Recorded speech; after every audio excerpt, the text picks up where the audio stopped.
You are listening to Insights from the Conference Board. Hello, and welcome to this Insights podcast on leadership strategies for virtual teams through a crisis. I'm Amanda Popila, researcher in human capital, and I'm joined today by my colleague, Dr. Amy Abel, vice president in human capital with the Conference Board. Recently, the Human Capital Center with the Conference Board, like almost every other organization right now, has been focused on how organizations are responding to COVID-19. So we've released a series of short pieces with recommendations and implications for HR professionals during the crisis. It's all collected on our Human Capital Hub on our website, conferenceboard.org. So as part of this podcast series, today Amy and I will be discussing the implications from our research on leading virtual teams in a crisis.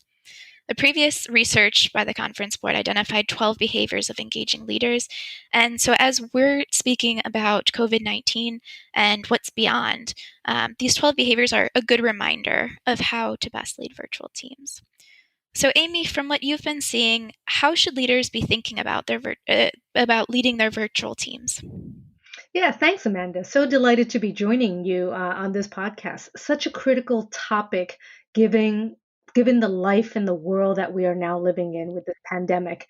Uh, Great news is that we have quite a bit of research around 12 leadership behaviors, and we can use that and pivot that into a pandemic and crisis with virtual teams. And how should leaders think about what to do? So we would split these 12 behaviors into four categories: providing a strong sense of meaning and direction, building a high performance environment, bringing out collective brilliance, and unlocking the full potential of employees. Great. So let's break down each one. Let's start with the first one, providing a strong sense of meaning and direction for employees. And the main behaviors when we think about this, it's things like reinforcing the organization's vision, communicating with transparency, and setting a clear direction for the team. So, Amy, can you share a couple examples of how companies are helping their leaders to provide a sense of direction during COVID-19? Yeah, absolutely. And it's so critical to emphasize all of these sense of meaning, sense of direction, because employees might be scared, they might be confused.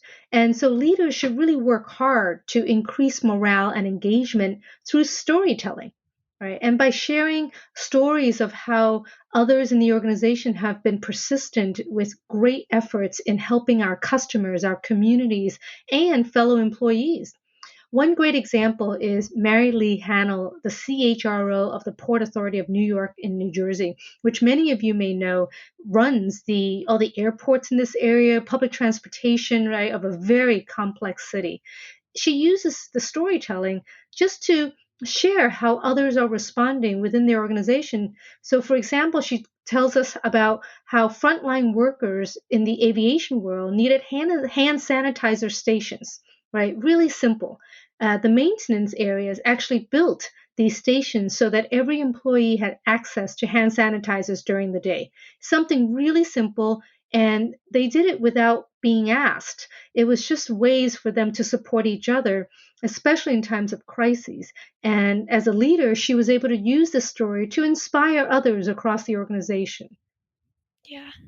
We're hearing a lot of these really great stories, and I think what else is interesting is how leaders are communicating them. So it's not just having the story and being able to tell it, but it's also using new technologies and platforms and innovative ways to create short video clips or use instant messaging apps in different ways than maybe they had previously, because most of us haven't had to work in this virtual environment in the past. So we've talked to some of our council members at the conference board, just groups of executives, and one of them actually mentioned that they're using this time to kind of push forward a digital transformation that maybe hadn't gained as much ground as it should have in the past. So it's interesting to see how organizations are using this time and the digital change that's taking place.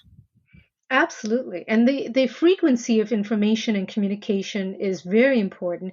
And especially if you're pivoting and changing direction and changing some purpose in the organization, the clarity of roles and priorities is also very, very important to communicate out. So, for example, a 3M factory in South Dakota wanted to respond and help others in this COVID-19 crisis. They were able to double their production of respirator masks by quickly transitioning, right, and aligning to this new priority, ensuring workers were on board. Another example are a lot of the fashion brands like Ralph Lauren and others. They've been redirecting their resources and their people and their funding to produce masks, again helping the environment, the society, others in the community to tools and access to tools that they need. So let's move to the second quadrant, which is building a high-performance environment for employees. And if we think about how we do this, it's things like setting clear expectations, maintaining a sense of urgency, and really an urgency around what matters most and what's important at the time, and then seeking and giving feedback.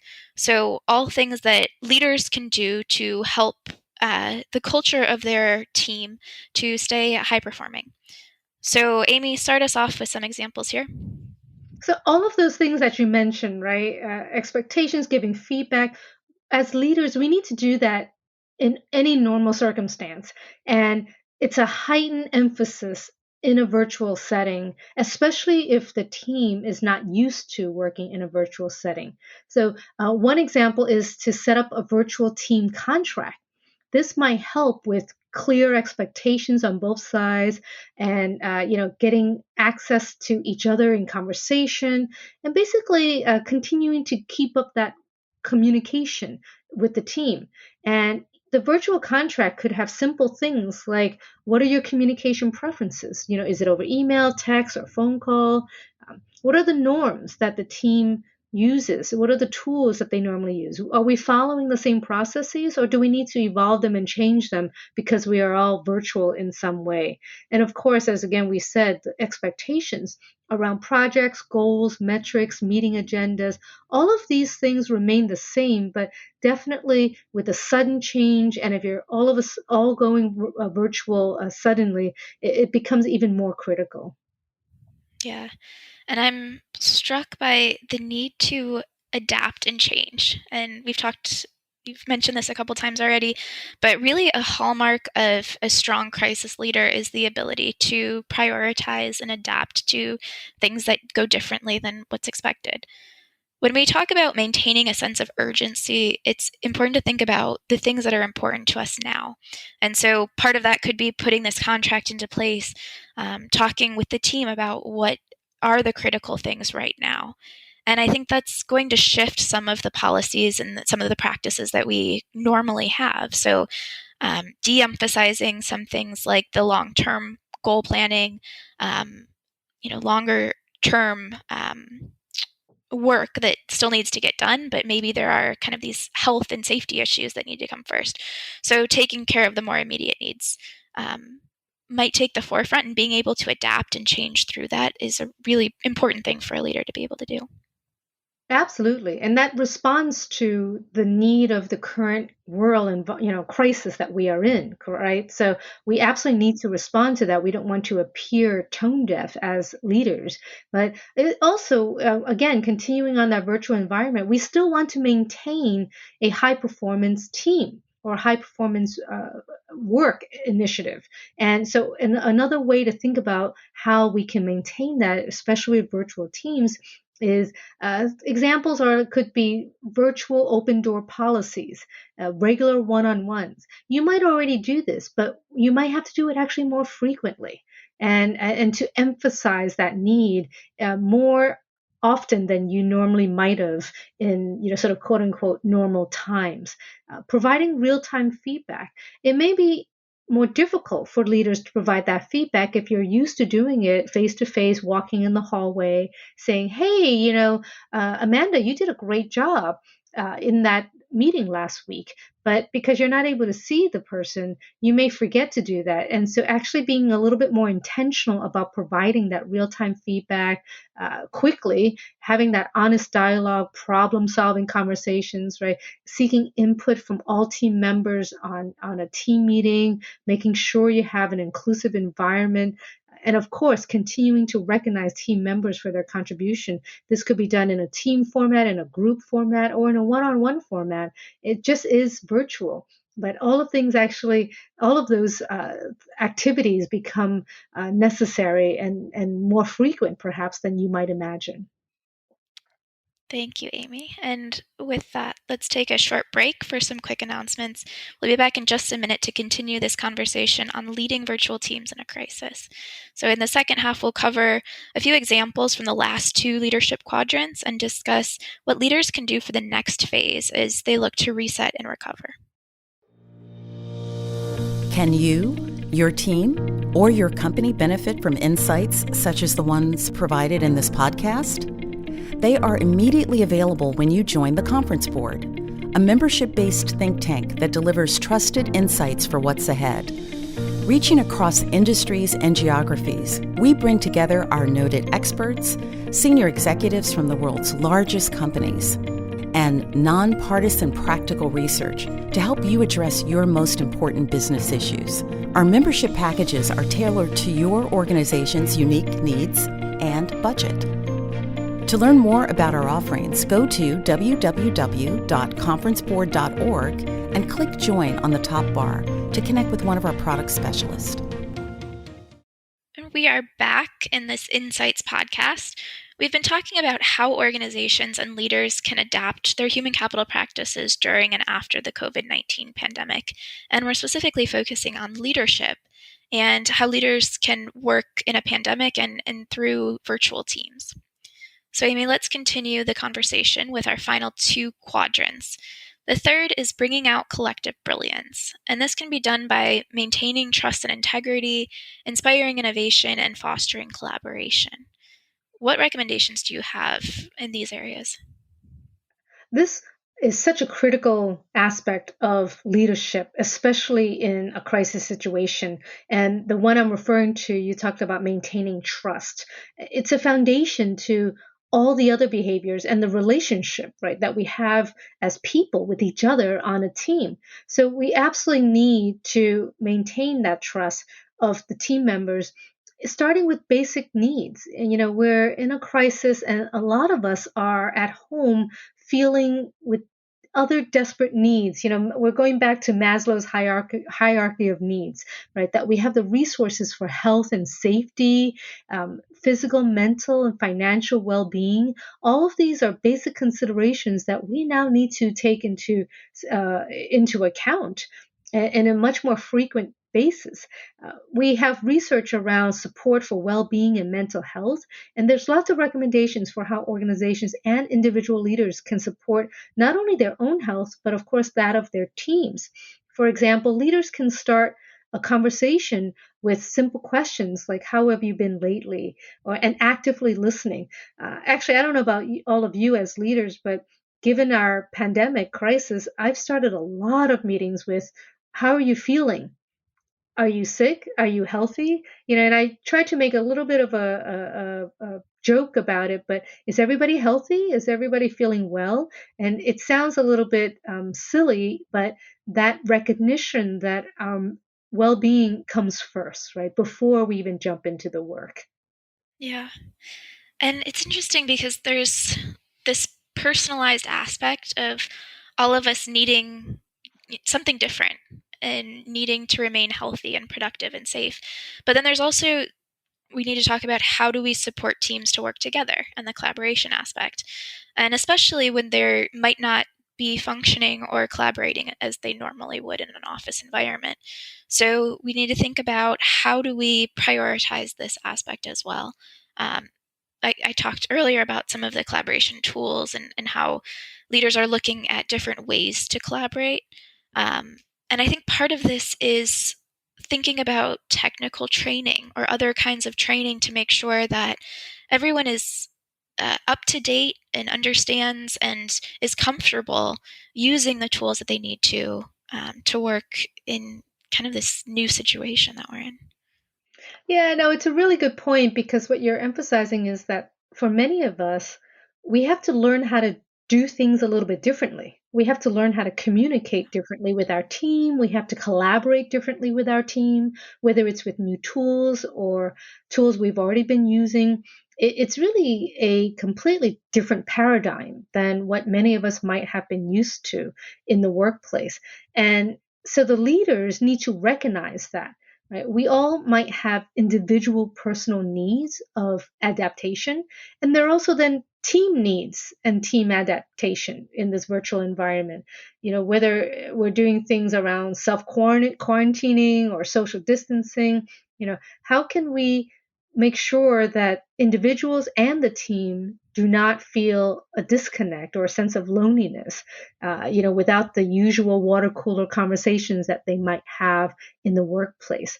And it's really for the leaders as well as the team members themselves to provide that opportunity, right? And make those opportunities happen. So frequent one-on-ones, having those dialogues, how are people doing?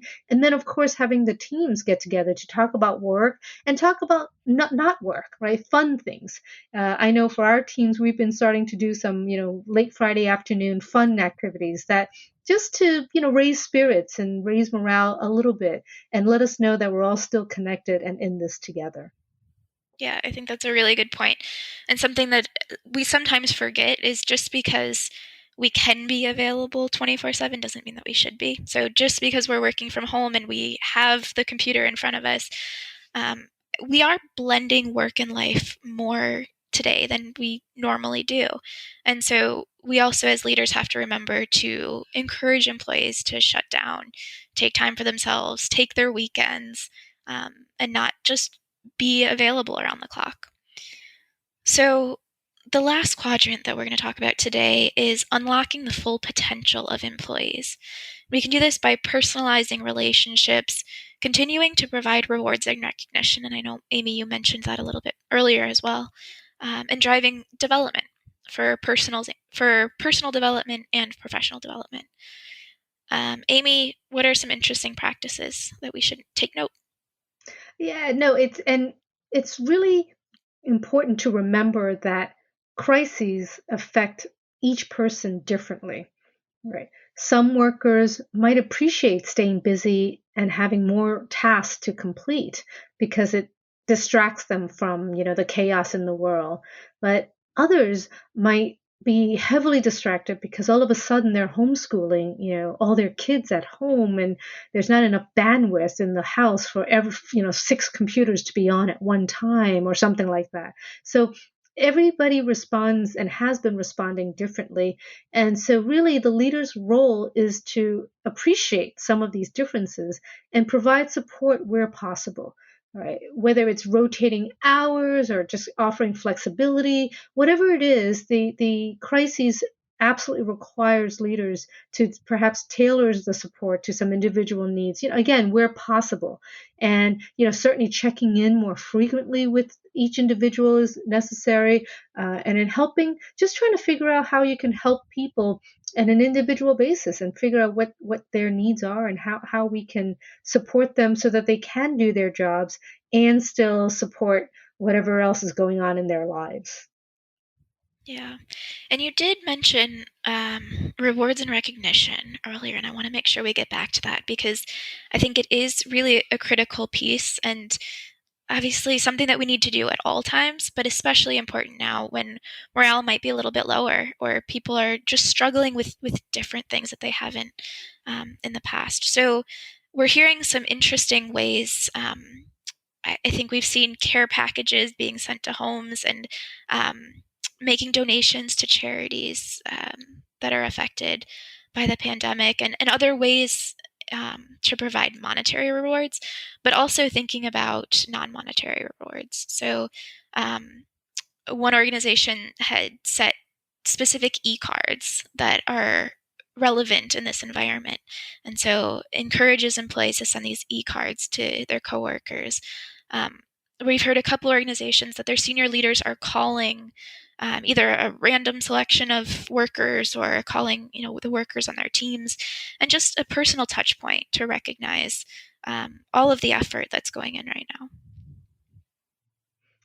Yeah, no, I would say that's one of the responsibilities of leaders at all times, right? Crises or no crises. And how do we continue to show our appreciation and recognize and figure out how to motivate and engage our virtual teams? Um, but we struggle. Leaders continue to struggle, or they need to develop their skills further. For example, in 2018, we did a study with DDI and EY around, we called it the Global Leadership Forecast. And what we found was leaders felt less prepared to lead virtual teams than many other leadership challenges. We admit that we struggle with this. Many of us find virtual engagement very challenging. And actually, also, many employees find virtual communication perhaps less productive, or many of them admit to feeling confused and overwhelmed by all the different collaboration technologies that are out there. Um, with this in mind, leaders need to provide learning opportunities so that employees can remain effective in these virtual environments and develop new skills. We all need to learn. If you were historically more remote worker, or you're now finding yourself a remote worker, as an employee, we need to adjust and learn, develop new skills. And as leaders, we need to adjust and develop new skills around that. But the priority, of course, is keeping our teams engaged and effective. Thank you. So I want to wrap up by looking at the future, and especially what the next few months are going to hold. A lot of companies are thinking about reopening their workplaces, or have started already that process of reopening, and are thinking about what is next. What are we going to do next?